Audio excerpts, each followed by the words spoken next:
예, 오늘 본문은 노아의 마지막 이야기입니다. 우리가 이제 몇 주에 걸쳐서 노아에 대해서 알아보았는데 노아의 세 아들에 관한 예언으로 이 오늘 본문이 끝이 납니다. 창세기는 이제 길게 언급되고 있는 6사람이 나오는데 첫 번째가 아담이고 그 다음에 노아, 그 다음에 아브라함부터 시작해서 그 아들 이삭과 야곱과 그리고 요셉 이야기로 창세기가 끝이 납니다. 이제 두 번째 사건이 두 번째 인물이 끝나는 지점입니다. 오늘 이야기가 이제 노아가 포도나무를 심었다 하는 그 사건으로부터 이제 이야기가 시작됩니다.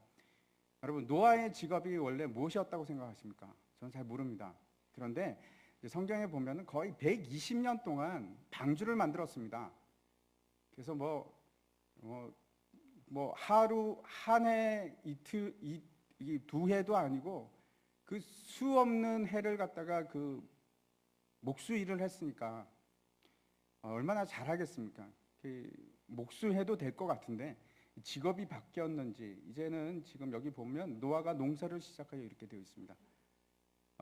예수님의 직업도 목수였습니다. 그리고 나서 이제 처음에 이제 뭐로 시작하냐면은 노아의 아들들은 셈과 함과의 아버지시며 함은 가나안의 아버지라 이렇게 얘기하는 것으로 시작합니다. 노아가 포도원을 만들고 거기 이제 포도를 심고 그 열매를 따서 포도주를 마시게 됩니다. 그런데 여러분, 이것이 굉장히 역사적인 사건입니다. 왜 그런가 하면 그 홍수 이전에는 포도주를 먹었는지 안 먹었는지 잘 모르겠습니다. 그런데 2011년에 아르메니아에 있는 그 고고학자들이 아주 귀한 유적을 발견했습니다. 아레니 동굴이라는 곳인데 저기가 이제 혹시 아르메니아가 어디에 있는지 아십니까? 저는 잘 압니다. 이란에 살았기 때문에 이란 북쪽에 있는 나라가 아르메니아입니다. 최초에 전 세계에서 최초로 기독교를 공인한 나라입니다. 그 아르메니아의 이제 동굴에서 뭘 발견했냐면은 와인 그 포도주를 저장하는 저장소를 발견한 겁니다. 그런데 저것이 무려 이제 그 연대를 측정해 보니까 4,000년이 되었다고 합니다. 여러분, 4,000년 전이면 언제인지 아십니까? 노아 시대입니다. 노아 시대. 노아 시대인데 이제 이전에는 어떻게 생각했냐면 이집트에 있는 그 포도주 유적이 있는데 그것이 제일 오래됐다고 생각을 한 겁니다. 그런데 그것보다도 굉장히 오래된 그보다 훨씬 이전의 유적이 바로 저 아레니 동굴 유적입니다. 지금 이제 저 지역이 지금도 굉장히 포도 생산으로 유명하고 매년 포도주 축제를 여는 곳입니다. 그런데 참 흥미롭고 재미있는 것이 저 위치가 어딘가, 아레니 동굴의 위치가 어딘가 하면 여러분, 그 아라랏산 바로 옆입니다. 아라랏산이 우리가 이제 그 성경에서 뭐라고 얘기하냐면 노아의 방주가 최초로 머물게 된 그곳입니다. 저 산이 바로 그 아라랏산인지 우리가 확인할 길은 없습니다. 그런데 저 산을 지금도 아라랏산이라고 부릅니다. 그 바로 옆에 지금 대규모로 포도 그 생산지입니다. 저기가 참 재밌는 이야기인데 아무튼 이 사건 이후에 얼마가 지났는지 모르겠습니다. 노아가 방주에서 내려서 얼마가 지났는지 모르는데 우리가 생각하기에는 시간이 꽤 많이 지났다고 생각합니다. 왜 그런가? 가나안이라는 이름이 등장하기 때문에 그렇습니다. 10장 6절을 한번 보시기 바랍니다. 여기서 뭐라고 얘기하냐면 함의 아들은 구스와 미스라임과 붓과 가나안이요 이렇게 되어 있습니다. 함이 우리가 잘 모르지만 이제 성경에서 나와 있는 걸로 보면 항상 이 순서로 납니다. 셈, 헷. 그래서 함이 아마 둘째 아들이 아니었을까, 노아의 둘째 아들이 아니었을까 이렇게 생각을 하는데 그 둘째 아들 함의 네 번째 아들이 가나안입니다. 이게 첫 번째 낳고 두 번째 낳고 세 번째 낳고 네 번째 낳은 아들이 가나안인데 노아가 그 가나안의 이름을 언급하고 있습니다. 그러니까 적어도 시간이 많이 흘러서 그렇죠. 함이 넷째 아들을 낳을 정도로 시간이 흐른 상태가 된 겁니다. 그러면 이제 방주에서 나온 지 꽤 시간이 흐른 것인데 농사를 짓기 시작한 것 같습니다. 노아가 포도나무를 심고 또 그 포도나무에 즙을 가지고 포도주를 만든 겁니다. 그리고 좀 과하게 먹은 것 같습니다. 과하게 먹은 것 같습니다. 술을 먹으면 그렇죠. 이제 주사하시는 분이 있지 않습니까? 저도 이제 옛날 생각하면 저희 주변에 있던 사람이 어떤 사람은 그 형은 저한테 형님뻘 되시는 분이었는데 먹기만 하면 무조건 싸우십니다. 예외가 없습니다. 항상 싸우십니다. 그래서 참 힘들었던 기억이 있는데 싸우는 사람도 있고 그렇죠. 또 어떤 사람 우는 사람도 있습니다. 술만 먹으면 계속 우는 사람도 있고 또 어떤 사람은 잡니다. 몇 잔 먹으면 그냥 자는 사람도 있고 뭐 가지각색인데 여러분 혹시 술을 먹고 옷을 벗는 사람을 보신 적이 있으십니까? 오늘 보니까 노아는 술을 먹었는데 옷을 벗습니다. 술을 먹으면 열이 나서 그런지 그렇죠. 이제 술을 먹으면 열이 나긴 합니다. 얼굴이 붉어지고 막 속에서 열이 올라오는데 그래서 그런지 하여튼 술을 많이 먹고 여기 이제 기록이 옷을 벗어 던지고 이제 잠을 자고 있었던 것 같습니다. 그런데 바로 그때 그 현장을 누가 목격하게 되느냐? 두 번째 아들 함이 목격합니다. 함이 목격하고 그 어떻게 하냐면 나와서 그 형제들한테 일러 바치는 겁니다. 야, 우리 아버지가 말이야 떠벌리는 겁니다. 지금 저 안에서 빨개 벗고 자고 있어. 이렇게 지금 얘기를 한 것 같습니다. 그런데 함은 그렇게 했는데 셈과 야벳은 어떻게 하냐면 그래 그러고 겉옷을 가지고 어깨에 메고 들어갔는데 뒷걸음 쳐서 들어가서 안 보려고 아버지의 하체를 안 보려고 뒤로 들어가서 그리고 이제 옷으로 덮고 나오게 됩니다. 노아가 이제 술을 깹니다. 술을 깨고 나서 이 사실을 알게 되고 그런데 여기서 이제 문제가 생깁니다. 저주를 하는 겁니다. 노아가 뭐라고 저주를 하냐면 가나안을 저주합니다. 형제의 종의 종이 되기를 원하노라. 끔찍한 저주를 하게 됩니다. 그리고 나서는 셈과 야벳에게는 축복을 하는데 이것으로 얘기가 끝납니다. 그리고 이제 그 뒤에는 노아가 홍수 이후에 350년을 더 살았다 이런 얘기를 하고 있습니다. 여러분 이 이야기를 한번 가만히 생각해 보십시오. 지금 문제가 심각한 문제가 있습니다. 여러분 이 이야기에서 누가 제일 잘못했습니까? 노아죠. 그 양반이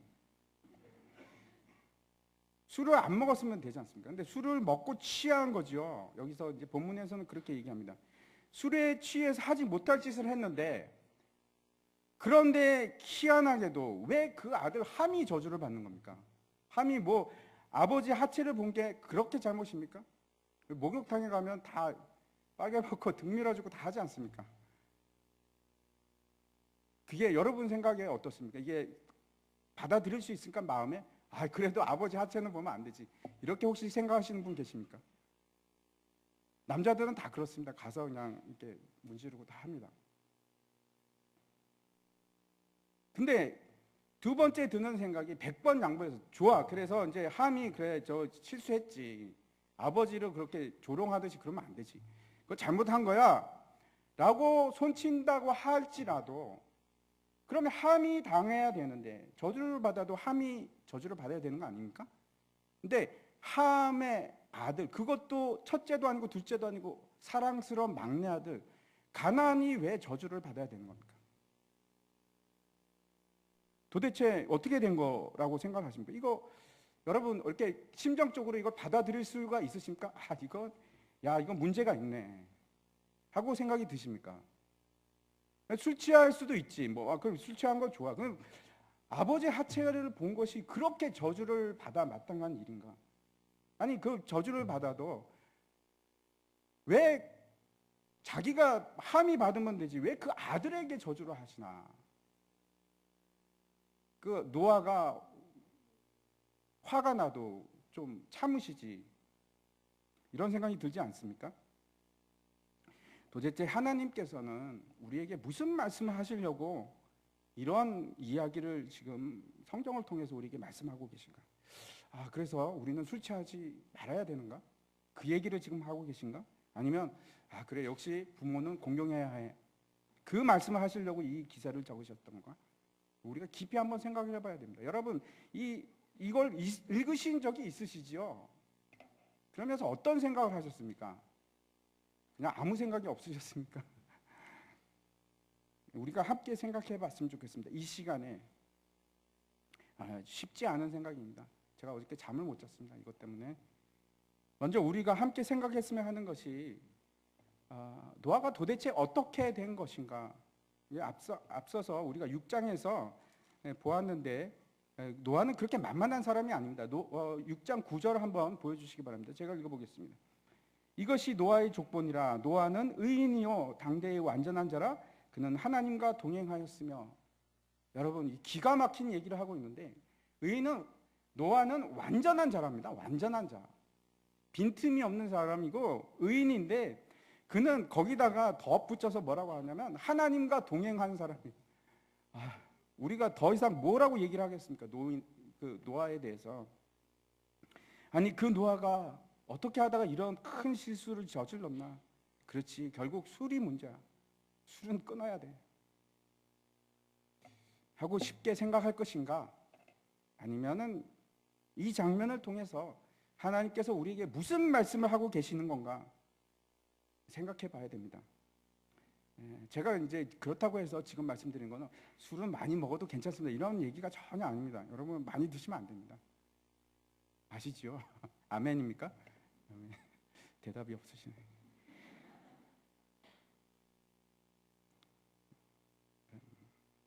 먼저 우리가 포도주에 대해서 생각해 보았으면 좋겠습니다. 분명히 포도주는 술이고, 그 술을 많이 먹는 것은, 그래서 취하는 것은 좋지 않습니다.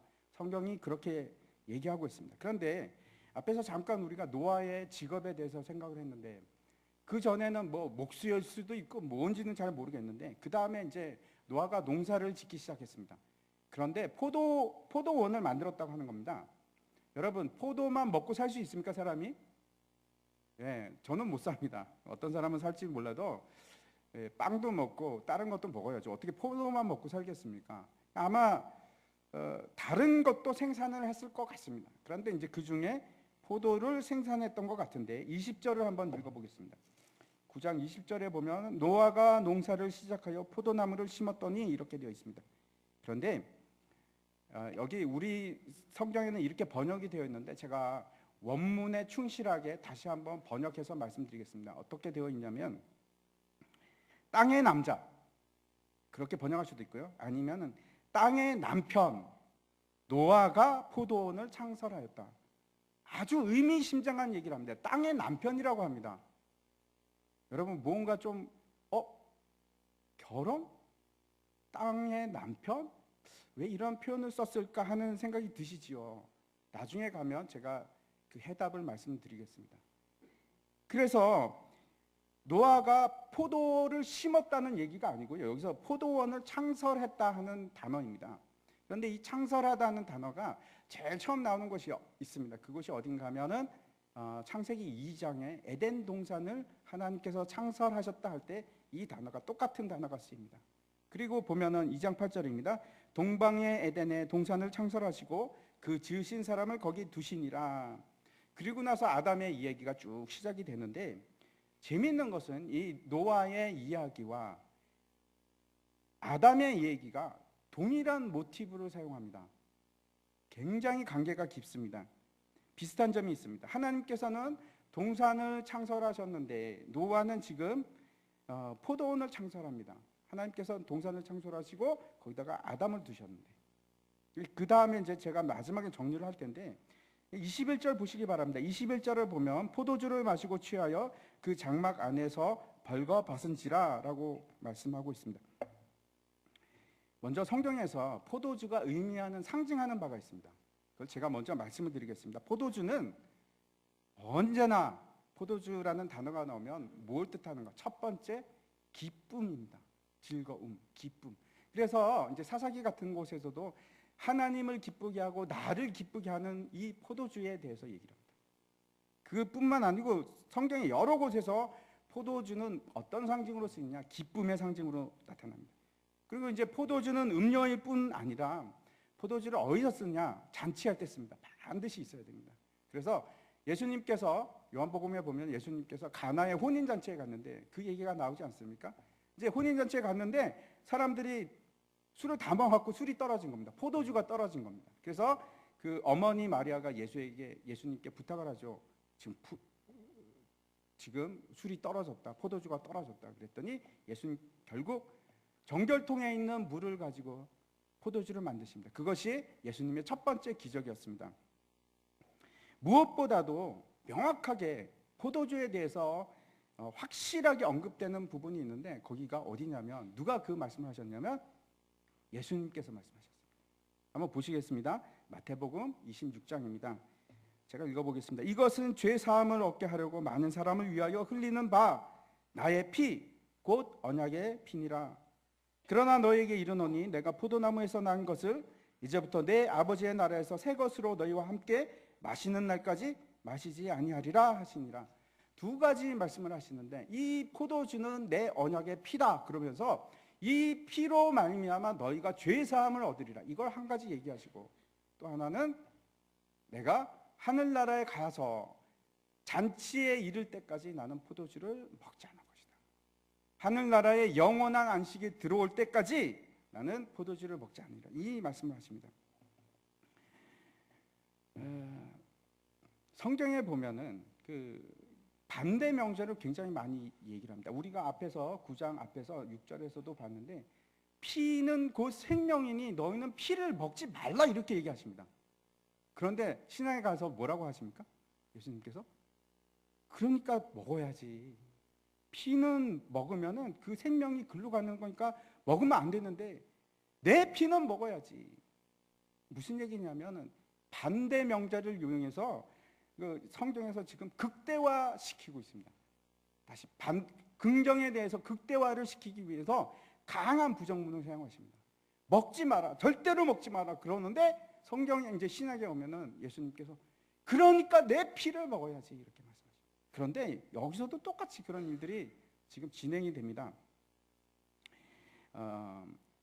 또 한 가지 우리가 이제 마태복음 26장에서 주의해서 볼 수 있는 것은 예수님께서 내가 하늘나라 가서 새 것으로 먹을 때까지 포도주를 먹지 않겠다 이렇게 말씀하셨는데 영원한 안식에 들어갈 때까지 그 똑같은 말씀이 어디에 또 나오는가? 신명기에 나옵니다. 신명기 29장 보여주시기 바랍니다. 제가 한번 읽어보겠습니다.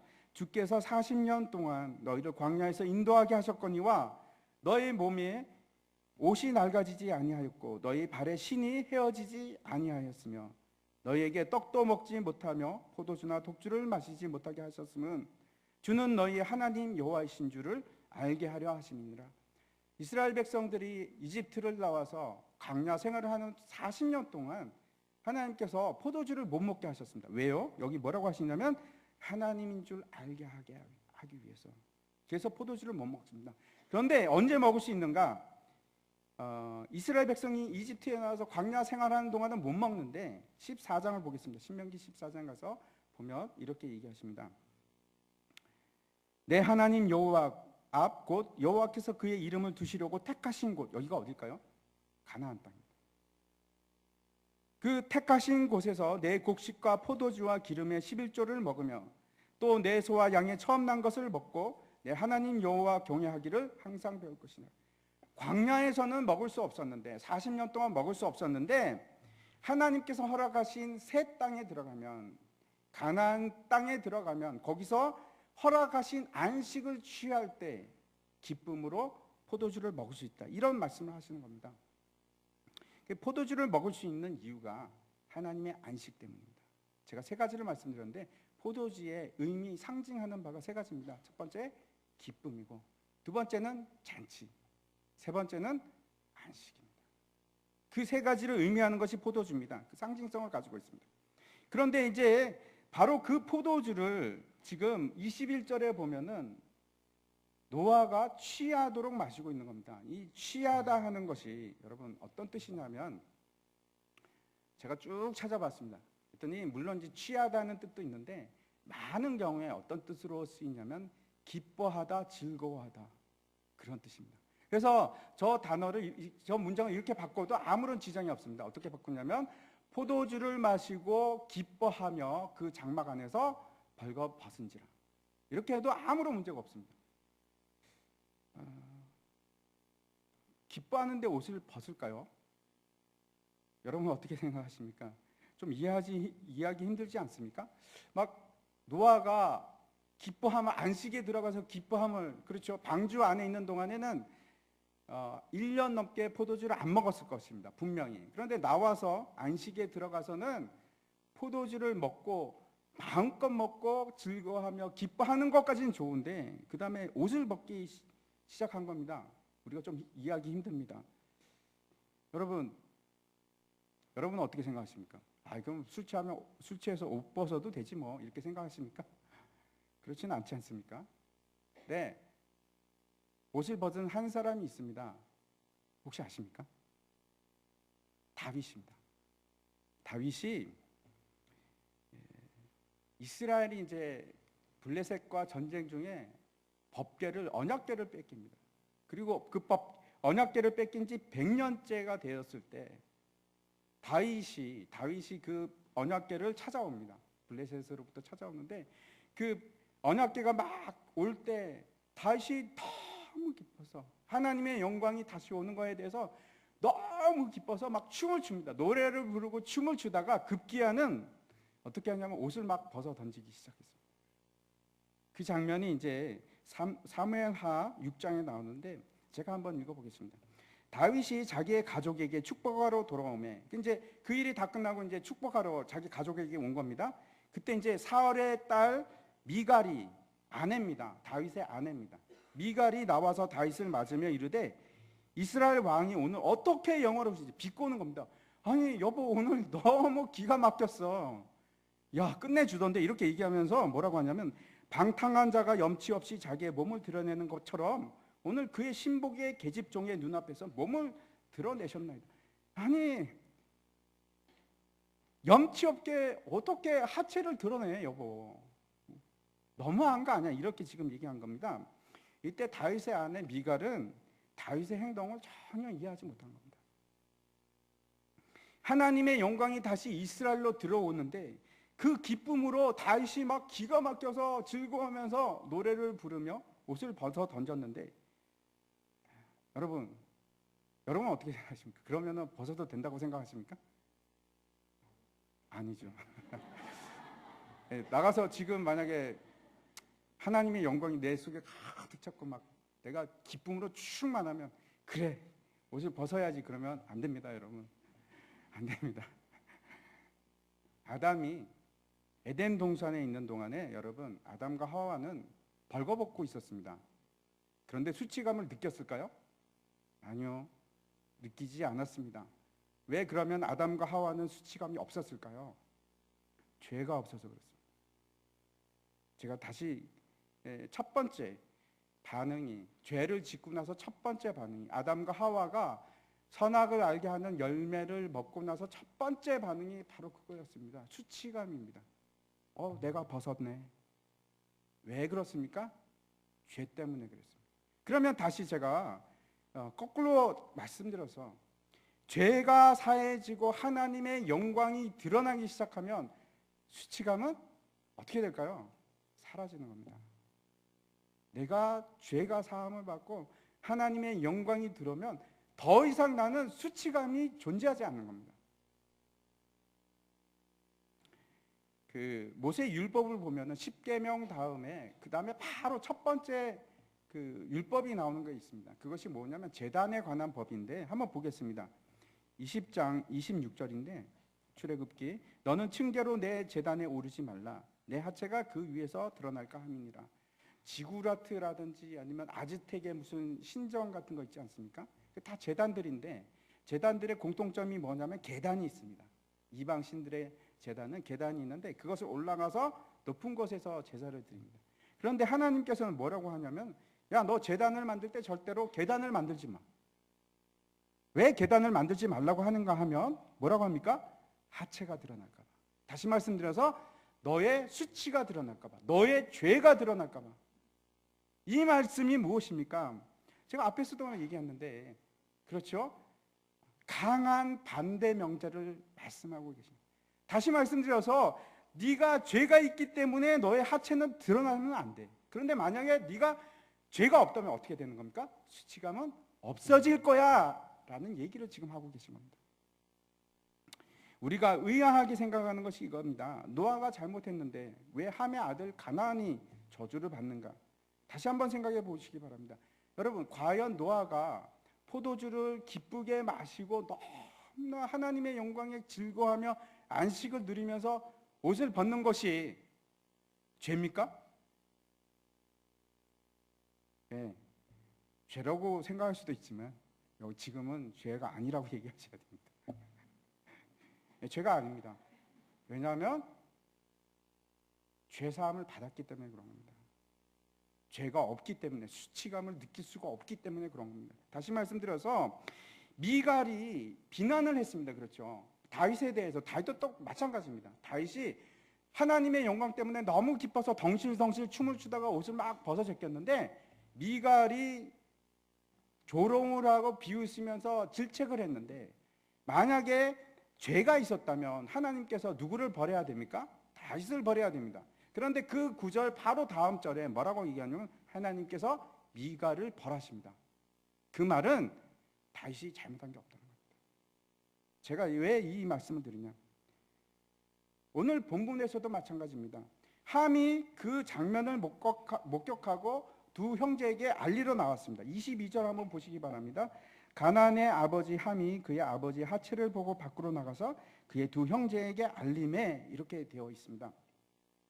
여기서 보고하는 단어가 아주 중요한데 왜 그러냐면 이거는 조건을 가지고 있습니다. 이 본다는 것은 항상 주위에 뭐가 어떤 의미를 가지고 있냐면 판단한다라는 뜻입니다. 보고 판단한다라는 뜻입니다. 다시 말씀드려서 함은 아버지의 하체를 보고 나서 판단하고 있는 겁니다. 야, 저 수치스럽게 저게 무슨 짓이야? 무슨 얘기냐면 지금 함은 그 수치가 삶에 대한 것을 받아들일 수가 없는 겁니다. 이런 겁니다. 아버지 노아가 기뻐해서 포도주를 마시고 하체를 드러냈는데 이것을 수치감으로 받아들이지 못하는 자가 있고, 그 아버지 그대로를, 아버지의 그 하체 그대로를 받아들이는 사람이 있는 겁니다. 그 사람들이 누구냐면 셈과 야벳이었습니다. 함은 받아들이지를 못했습니다. 제가 이제 두 번째 문제로 넘어가겠습니다. 왜 노아는 함이 아니라 함의 아들 가나안을 저주했을까? 우리가 언뜻 그런 생각을 할 수 있습니다. 아니, 그 아버지의 아들이지 뭐. 아버지가 잘못했으니까 그 아들을 벌 주면 아버지가 얼마나 아프겠어. 그래서 그 아들을 벌했겠지라고 생각할 수도 있고, 또는 그래, 아버지가 그 모양이니까 아들이 유전적으로 그럴 수도 있지 뭐. 아니요, 성경은 그렇게 얘기하지 않습니다. 에스겔서 18장을 한번 보시기 바랍니다. 제가 읽어보겠습니다. 범죄하는 그 영혼은 죽을지라. 아들은 아버지의 죄악을 담당하지 아니할 것이요. 아들은 아버지의 죄악을 담당할 필요가 없습니다. 그렇지 않습니다. 아버지는 아들의 죄악을 담당하지 아니하리니 의인의 공의도 자기에게로 돌아가고 악인의 악도 자기에게로 돌아가리라. 자기의 죄는 자기가 지는 것이지 내 죄가 내 아들에게 가는 법은 성경에서 없습니다. 결단코 없습니다. 분명히 성경은 아버지의 죄악을 그 아들이 담당하지 않는다고 얘기합니다. 그러면 이건 도대체 무엇입니까? 왜 잘못한 것은 함인데 왜 가나안이 그렇게 저주를 받아야 할까요? 25절을 한번 보시기 바랍니다. 25절에 보면 이에 이르되 가나안은 저주를 받아 그의 형제의 종들의 종이 되기를 원하노라, 이렇게 되어 있습니다. 여기서 이제 주의해서 봐야 될 것이 이에 이르되라는 단어입니다. 여러분, 그래서 마치 이걸 보면은 이런 생각을 가지게 됩니다. 이에 이르되, 그러니까 앞에서 함이 잘못했으니까 그래서 노아가 저주를 말했구나라고 생각하기 쉽습니다. 제가 원문을 찾아보니까 이에 이르되는 잘못된 번역입니다. 이에라는 말이 없습니다. 그냥 가나안이 말했다, 그리고 가나안에게 노아가 말했다, 이렇게 됩니다. 이에라는 단어가 없습니다. 그러니까 다시 말씀드려서 이유의 인과가 존재하지 않습니다. 저 문장에서. 제가 왜 이런 말씀을 드리냐면 함의 행동 때문에 가나안이 저주를 받았다는 이 본문상에 아무런 문맥이 없는 겁니다. 그런 지금 단어가 없는 겁니다. 우리가 한 가지 이해할 것이 있습니다. 노아 이후에도 아브라함이 그랬고 이삭이 그랬고 야곱이 그랬고, 그리고 이제 나중에 보면은 모세가 한 것이 있습니다. 축복입니다. 그 자녀에 대한 축복입니다. 항상 그런 일을 해왔는데 그 보면은 이제 대표적인 것이 야곱이 그 12 아들에게 축복하는 겁니다. 그런데 예를 들어서 그 내용을 보면은 이게 뭐 축복인가? 이게 저주인가 알지 못하는 이상한 것들도 있습니다. 한번 보시겠습니다. 그 49장에 보면은 시므온과 레위에 대해서 이제 예언이 있는데 이렇게 되어 있습니다. 그들의 칼은 폭력의 도구로다. 내 호나 그들의 모의에 상관하지 말지어다. 내 영광과 그들의 집회에 참여하지 말지어다. 이렇게 되어 있습니다. 여러분, 이거는 축복이라고 할까요? 아니면 저주라고 할까요? 이상하지 않습니까? 그리고 또 우리가 기억해야 할 것이 있는데, 여러분, 창세기는 누가 썼을까요? 창세기는 왜 썼을까요? 그리고 창세기는 언제 썼을까요? 예, 창세기는 모세가 썼습니다. 언제 썼습니까? 출애굽할 때 썼습니다. 왜 썼습니까? 창세기를? 그 이유는 이스라엘 민족의 정체성이 뭔지 가르쳐 주기 위해서, 하나님이 왜 너희를 부르셨고 그 하나님이 누구인지, 너희는 어떤 백성인지 그걸 말해주기 위해서 쓴 책이 바로 창세기입니다. 그 광야 생활을 끝나고 그 이스라엘 백성들이 향하는 곳이 어디입니까? 예? 가나안 땅을 향해 가고 있습니다. 그게 지금 그것이 아주 중요합니다. 왜 그러냐 하면 지금 모세가 누구한테 얘기하고 있습니까? 가나안에 대해서 얘기합니다. 가나안에 대해서. 지금 이스라엘 백성이 가나안 땅을 앞두고, 전쟁을 앞두고 지금 가나안 향해서 가고 있는데, 모세가 지금 그 이스라엘 백성들에게 이 이야기를 지금 들려주고 있는 겁니다. 신명기 7장 1절을 한번 보겠습니다. 1절과 2절을 제가 한번 읽어보도록 하겠습니다. 내 하나님 여호와께서 너를 인도하사 내가 가서 차지할 땅으로 들이시고 내 앞에서 여러 민족, 헷 족속과 기르가스 족속과 아모리 족속과 가나안 족속과 브리스 족속과 휘이 족속과 여부스 족속과 곧 너보다 많고 힘이 센 7 족속을 쫓아내실 때에 내 하나님 여호와께서 그들을 내게 넘겨 내게 치게 하시리니 그때 너는 그들을 진멸할 것이라. 그들과 어떤 언약도 하지 말 것이요. 그리고 쭉 나가는데 여기 7 족속의 이름이 나옵니다. 어디에 있는? 가나안 땅에 있는 사람들. 여러분, 이스라엘 백성들이 가나안을 향해서 갈 때 그 가나안 땅은 진공 상태가 아닙니다. 무주 공산이 아니고 거기 사람들이 살고 있었습니다. 어떤 사람들인가? 가나안 사람들입니다. 이 7 족속입니다. 그런데 재미있는 것이 이 7 족속의 이름이 어디서 나오는가? 오늘 본문의 10장, 그 다음 장입니다. 10장 15절부터 보면은, 창세기 10장 15절부터 보면은 그 얘기가 기록이 되어 있습니다. 제가 한번 읽어보겠습니다. 가나안은 장차 시돈과 헷을 낳고, 가나안이, 그렇죠? 함의 아들, 넷째 아들 가나안입니다. 그 가나안에 대해서 얘기하는데, 가나안은 장자 시돈과 헷을 낳고, 또 여부스 족속과 아모리 족속과 기르가스 족속과 휘이 족속과 알가 족속과 신 족속과 아르왓 족속과 스말 족속과 하맛 족속을 낳았더니 이후로 가나안 족속이 자손의 족속이 흩어져 나아갔더라. 이렇게 되어 있습니다. 여기에 가나안 7 족속 이름이 나옵니다. 그렇죠? 즉 무슨 말인가 하면, 노아가 함의 아들 가나안에게 지금 한 저주는 결국 어떤 것이냐면, 이 가나안의 아들들이 함의 아들들의 종이 될 것이다. 종의 종이 될 것이다. 이 얘기를 하는 겁니다. 모르겠습니다. 이 노아가 함에 대해서 어떤 선입관을 가지고 있을까? 저놈의 아들 저 보니까 싹수가 노라네. 그 넷째 아들 말이야, 가나안. 걔도 그래. 지 아버지 닮아갖고 영 아냐. 이랬을까요? 만약에 그랬다고 치더라도 여러분 한번 생각해 보십시오. 할아버지가 그 손자에게 저주를 할 수 있는 할아버지가 과연 몇 명이나 되겠습니까? 그게 가능하다고 생각하십니까? 아버지가 자기 아들을 저주할 수 있을까요? 아무리 화가 나도. 노아가 자기 하체를 봤다고, 그것도 화낼 일도 아닌 것 같은데, 화가 났다고, 야, 저놈 자식 내가 저주를 해버려야지. 그리고 이런 저주를 할 수 있을까요? 아니요, 저는 그렇게 생각하지 않습니다. 지금 가나안에 대한 저주는 노아가 하나님의 계시를 그냥 입으로 얘기한 겁니다. 그 똑같은 예가 이삭의 경우에도 그렇습니다. 이삭이 2 아들이 있었습니다. 에서와 애굽이 있었습니다. 야곱이 있었습니다. 그런데 이삭은 에서를 좋아했죠. 그래서 에서에게 축복을 주기를 원했는데, 어떻게 된 건지 에서에게 축복을 주려고 하는데 그 입에서 무슨 말이 튀어나오냐면 저주의 말들이 막 튀어나옵니다. 이삭이 정말로 에서를 그렇게 저주하고 싶어서 그렇게 했을까요? 아니요, 그렇게 생각하지 않습니다. 하나님께서 하신 일입니다. 하나님께서 그렇게 하셨습니다.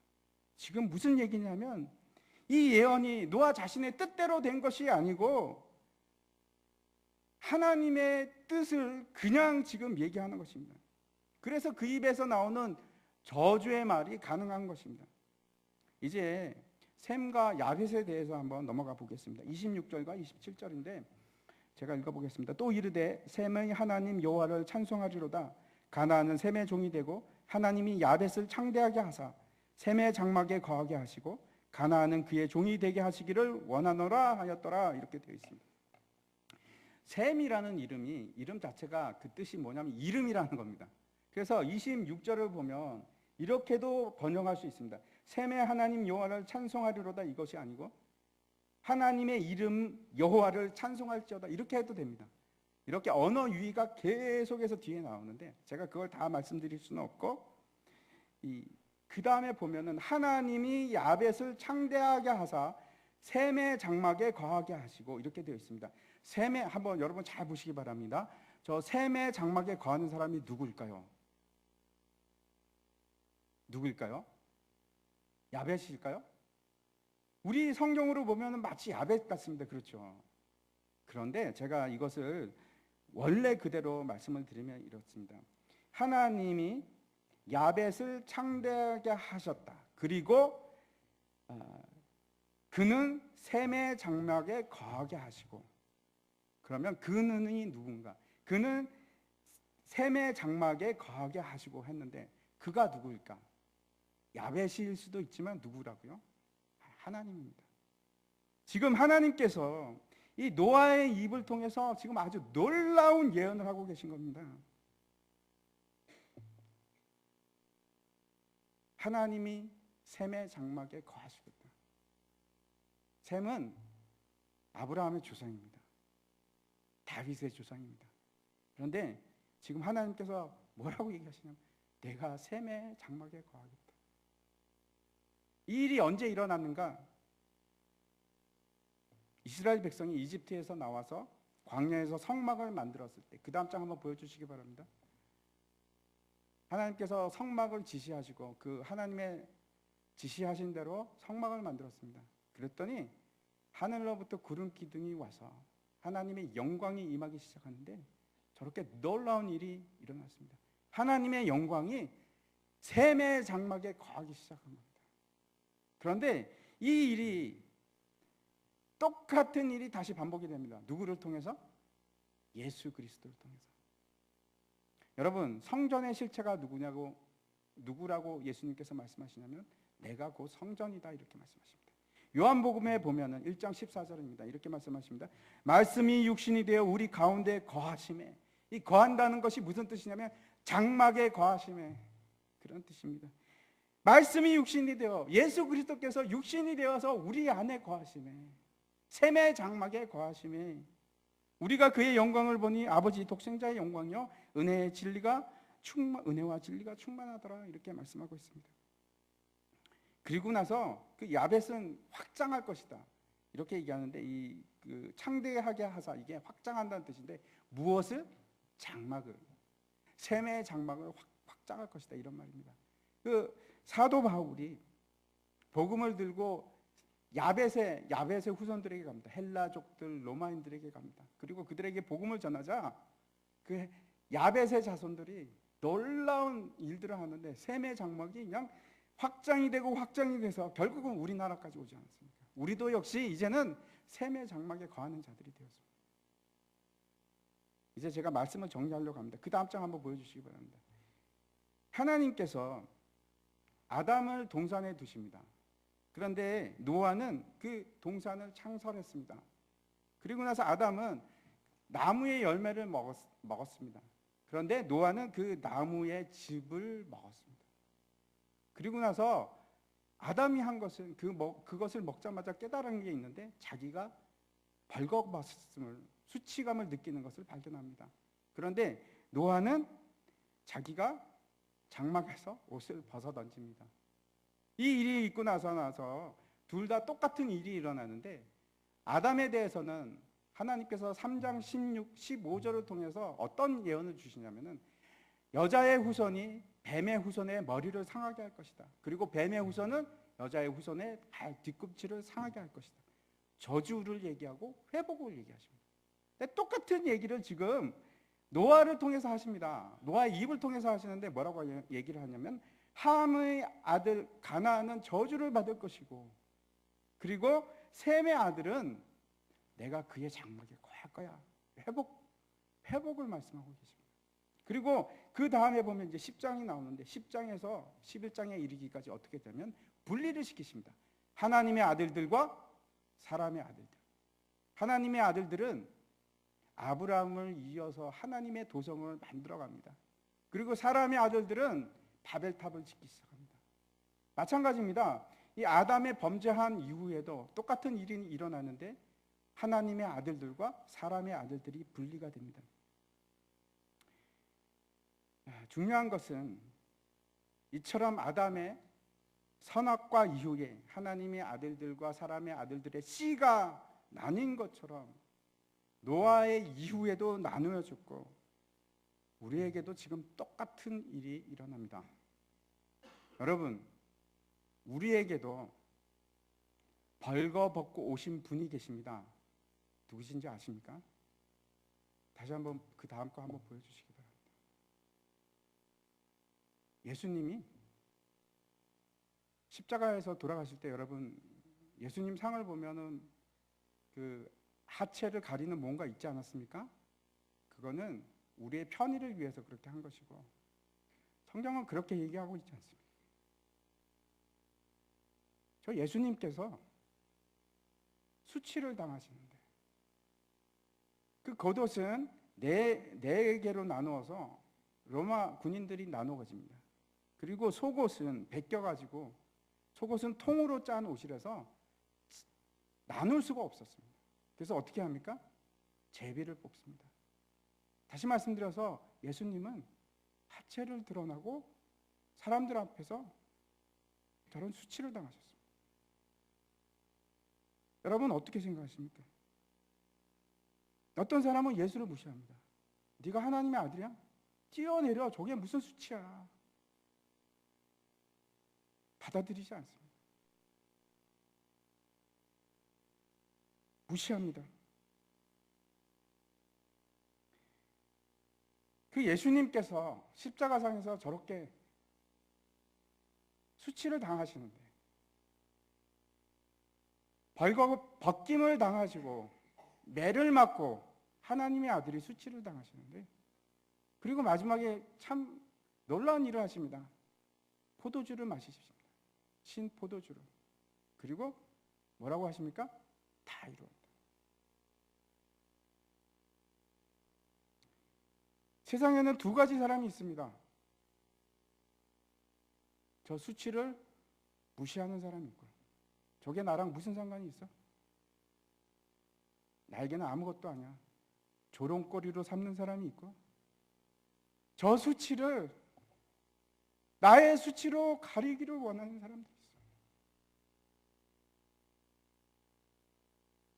저 수치로 말미암아 내 수치가 가리워졌다고 생각하는 사람들이 있어요. 여러분은 어느 편이십니까?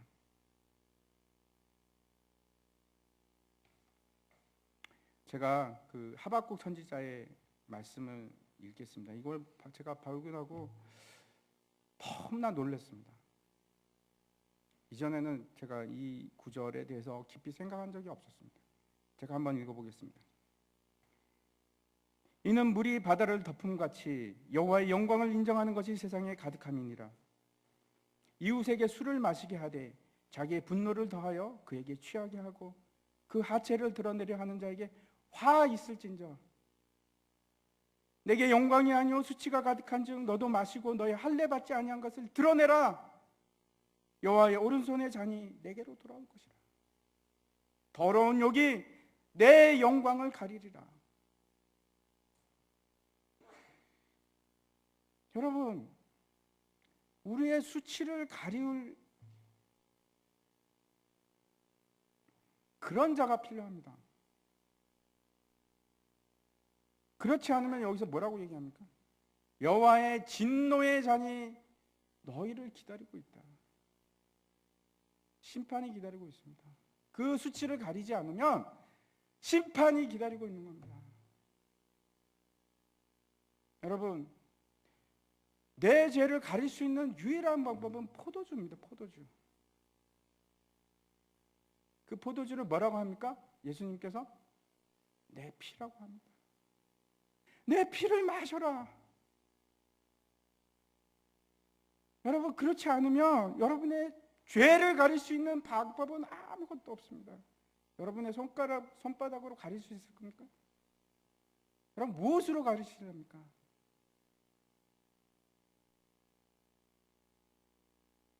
마지막으로 시편 32편 말씀을 같이 읽도록 하겠습니다. 이거 같이 읽고 예배를 마치려고 합니다.